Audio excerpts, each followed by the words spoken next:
O rock é um estilo de música que sempre teve como característica principal questionar os padrões impostos pela sociedade, se opor ao sistema, nunca dependeu de modinha nenhuma, atravessou gerações e ainda determinou o estilo de vida de muita gente ao redor do mundo. Mas durante toda a sua evolução enquanto música, com o passar dos tempos, ele sempre carregou um estigma bem pesado daquela famosa tríade que você já deve ter ouvido bastante: sexo, drogas e rock and roll. Principalmente após os anos 80 e 90, que foram bem conhecidas por terem sido as décadas dos excessos. E aqui no Brasil não foi diferente no cenário do rock nacional, tá? E o Raimundos foi uma das bandas que mais viveu intensamente essa tríade do sexo, drogas e rock and roll, principalmente o ex-vocalista Rodolfo Abrantes, que um pouco antes da saída do Raimundos já estava no fundo do poço devido ao uso excessivo de substâncias ilícitas, até que ele resolveu se converter à religião, que segundo ele, além de ter ajudado ele a largar os vícios, ainda ajudou a curá-lo de um câncer sem nenhum tipo de intervenção médica, acredite você ou não. Mas para tentar entender como que aconteceu toda essa história, vamos voltar lá atrás, no final da década de 80, quando foi o início da trajetória do Raimundos. Lá no longínquo ano de 1988, em Brasília, onde rolava a nata do rock nacional,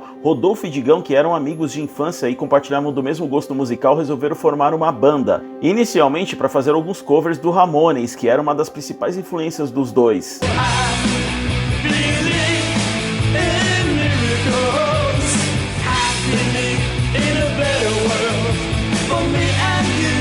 Na época, Digão tocava bateria e Rodolfo guitarra e vocal. Eles iniciaram apenas com essa formação, mas um tempo depois se juntou a eles o baixista Caniço, que acabou conhecendo eles lá pelos rolês de Brasília. Digão então começou a ter problemas de audição por causa da bateria, então ele foi recomendado por um médico a largar a música, porém ao invés disso ele só trocou de instrumento, largou a bateria e começou a tocar guitarra. Sendo assim, eles chegaram a fazer algumas apresentações com uma bateria eletrônica, porém não deu muito certo, já que a bateria dava vários problemas no show. Então eles viram que não ia ter jeito mesmo, ia ter que arrumar um baterista, e então convidaram o baterista Fred, que já era uma figurinha conhecida deles. Com Rodolfo, Digão, Caniço e Fred estava então consolidada a formação clássica do Raimundos. A propósito, o nome foi dado meio que em homenagem à banda Ramones, já que Ramones em português significa Raimundos.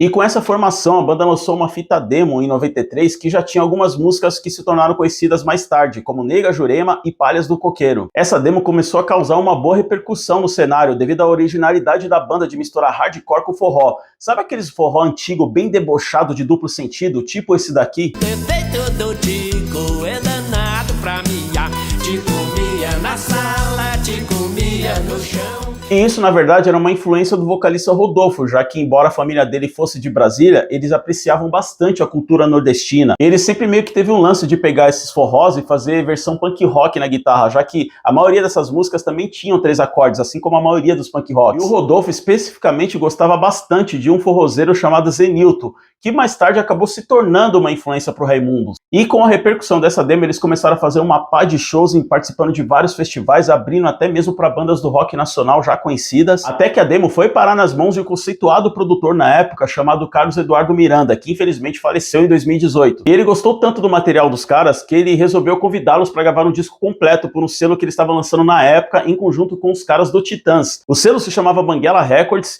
e tinha suporte de uma grande gravadora, a Warner. E o resultado foi o primeiro disco auto-intitulado do Raimundos de 1994, em que os destaques foram as músicas Puteira e João Pessoa,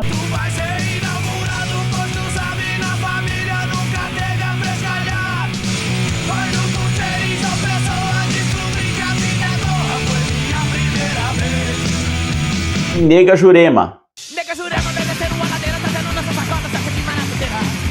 Os clipes dessas músicas rolaram muito na MTV e também tocaram em tudo quanto é rádio rock do país, o que fez eles ficarem cada vez mais conhecidos entre o público roqueiro. Mas a música desse disco que realmente extrapolou as barreiras do universo rock and roll e tocou até mesmo nas rádios pop do país foi a música Selim. Eu queria ser o banquinho da bicicleta pra ficar bem no meio das pernas. E o resultado é que esse disco vendeu 150 mil cópias e levou a banda a tocar no gigantesco festival Monsters of Rock de 1994, ao lado de bandas do calibre de Slayer, Kiss e Black Sabbath. E naquele momento eles se deram conta de todo o sucesso que eles estavam fazendo quando eles viram aquela galera toda ali no festival cantando todas as músicas deles, e muita gente ali estava não só para ver os medalhões do rock e do metal que iriam tocar mais tarde, mas também estavam para ver o Raimundos. A propósito, põe aí nos comentários quando que você conheceu o Raimundos. Foi nessa fase, nessa época? oficial foi um pouco mais tarde. Bom, e obviamente que com o sucesso do primeiro álbum, a gravadora resolveu lançar um segundo trabalho chamado Lavota Novo, de 1995, que já foi um trabalho um pouco mais pesado, mas ainda mantendo aquela essência das influências nordestinas, e os destaques dessa vez foram as músicas Eu Quero Ver o Oco,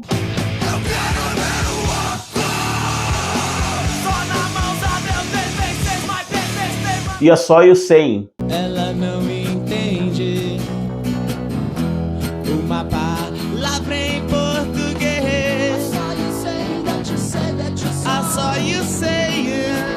Que também tocou em tudo quanto é rádio do Brasil e rolou muito na MTV, o que rendeu para eles um sucesso maior do que o primeiro, vendendo nada mais nada menos do que 400 mil cópias, o que fez eles repetirem a dose de tocar novamente numa nova edição do festival Monsters of Rock, de 1996, que tiveram bandas do peso de Iron Maiden, Halloween e Motorhead. E nesse aí eu tava, hein? E como se não bastasse, eles também tocaram no Festival Hollywood Rock de 1996, ao lado de Page Plant, que era os lendários guitarrista e vocalista do Led Zeppelin, respectivamente, também de Smash Pumpkins, The Cure e Urge Overkill. E isso que era legal do Raimundos, né? Eles conseguiam agradar tanto o público do metal, né, do som mais pesado, quanto também a galera que curtia um som mais alternativo, um som mais pop. Eu acho que poucas bandas no Brasil até hoje conseguiram isso. Enfim, a banda estava numa crescente cada vez maior, fazendo show pelo Brasil inteiro, e com sucesso e muita grana rolando, obviamente que eles tinham acesso a tudo que eles quisessem, inclusive tudo que estivesse incluso ali no pacote sexo, drogas e rock and roll. E também já começaram aí os problemas, né, principalmente com os excessos do vocalista Rodolfo, até porque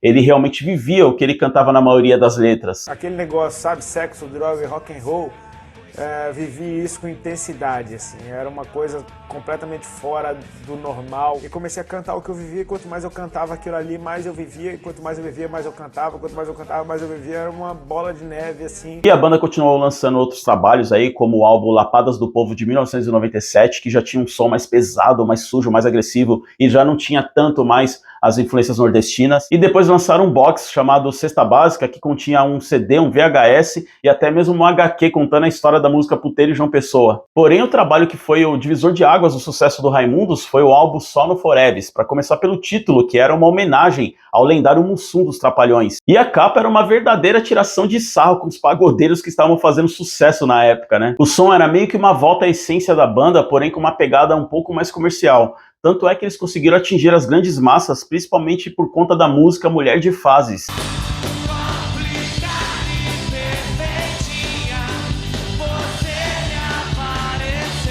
E até hoje essa música aí é muito tocada aí por bandas covers que tocam na noite, banda de baile, até mesmo dupla sertaneja já vi tocando. Ela meio que virou aqueles hinos clássicos de final de festa, tipo Eu Não Quero Dinheiro, do Tim Maia.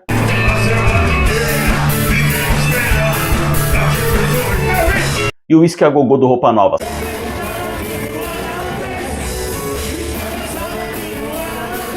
Este álbum Só no Forever, ele alcançou um patamar de vendas até então inatingível por muitas bandas e artistas brasileiros renomados. Segundo o que eu pesquisei, ele vendeu mais de 1.800.000 cópias, um absurdo para a época. Porém, com esse sucesso todo, os problemas de Rodolfo com a dependência química só ia de mal a pior. Ainda mais com as turnês extensas, o relacionamento entre a banda, que já não era dos melhores. Então isso fazia ele viver cada vez mais intensamente o estilo de vida sexo, drogas e rock and roll. O rock and roll e o sexo, tudo bem, né, galera? Muito bom. Agora as drogas podia ficar fora dessa, né? E assim foi seguindo a carreira do Raimundos, até que um dia ele reencontrou uma garota que ele tinha conhecido na turnê do primeiro, segundo álbum, se eu não me engano, e ele tinha ficado apaixonado por ela, só que eles tinham perdido o contato. No caso, essa garota é a Alexandra, que inclusive é a mulher dele até os dias de hoje. Eles começaram a namorar nessa época, aí você pensa assim, o cara reencontrou a paixão da vida dele e conseguiu conquistá-la. Isso aí tinha tudo pra fazer ele mudar de vida, virar um novo homem, largar o vício com as drogas, certo? Errado. Porque o problema é que ela também era viciada, então os dois começaram a usar as paradas junto,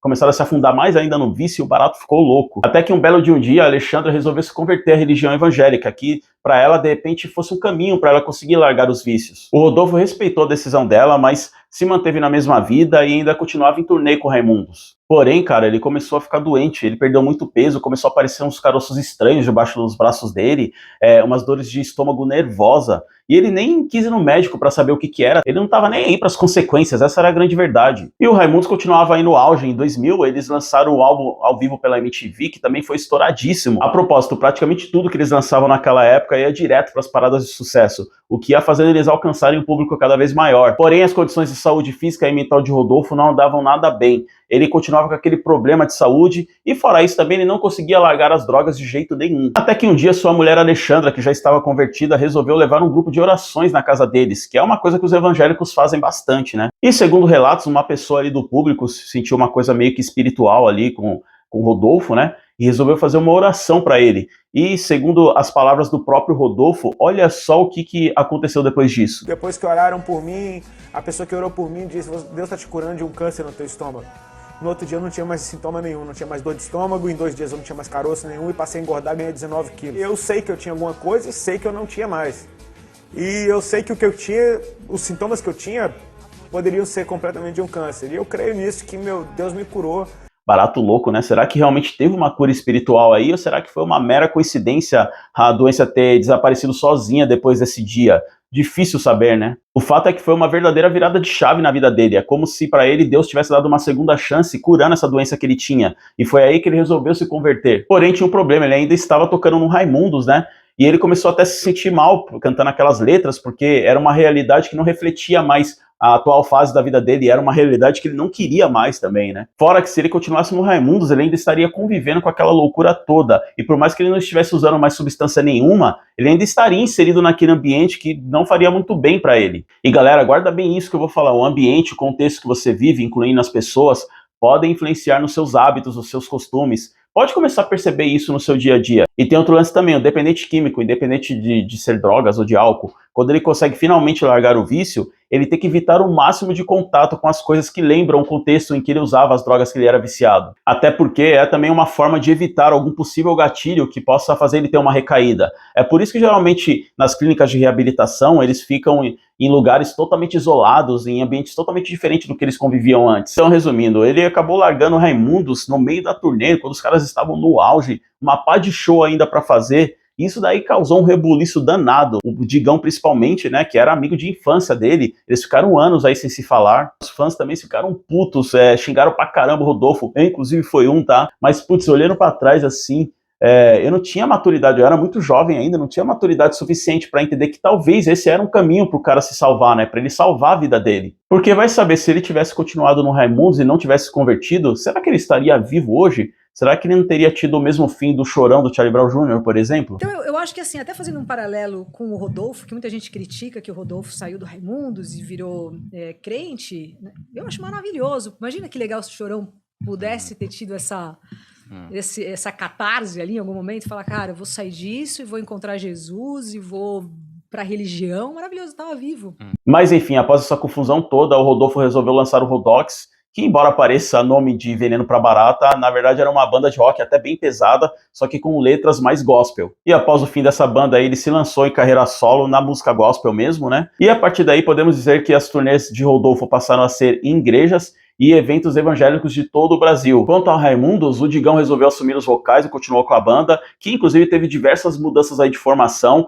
Porém, dos integrantes originais, além do Digão, ainda se manteve o Caniço. Os caras ainda lançaram alguns trabalhos aí de estúdio que não tiveram mais aquela repercussão toda, aquele sucesso que eles tiveram nos anos 90, até porque os tempos são outros também, né? Mas a banda continua firme e forte aí na ativa, inclusive há um ano e meio mais ou menos atrás, eu cheguei a assistir um show deles aqui no Antigo Casebre, em São Paulo. A propósito, você que é de São Paulo, já frequentou o Antigo Casebre? Põe aqui nos comentários. E posso falar pra vocês que foi um puta show, hein? O Digão tá mandando muito bem, a banda está entrosadíssima, eu não me arrependi de ter assistido, sinceramente. E vale também ressaltar que Rodolfo e Digão resolveram reatar a amizade. Cara, nada melhor do que o tempo e a maturidade das pessoas para fazerem as coisas se acertarem. Inclusive dizem por aí que o Digão também se converteu, hein? Mas, ao que tudo indica, o Raimundos ainda não virou uma banda gospel, tá? Mas então é isso, muito obrigado por ter assistido até aqui. E já que você assistiu até aqui, já aproveita e dá aquele like e também se inscreve aí no canal para dar aquela força, vai? Então fico por aqui, espero te ver no próximo vídeo. Até logo!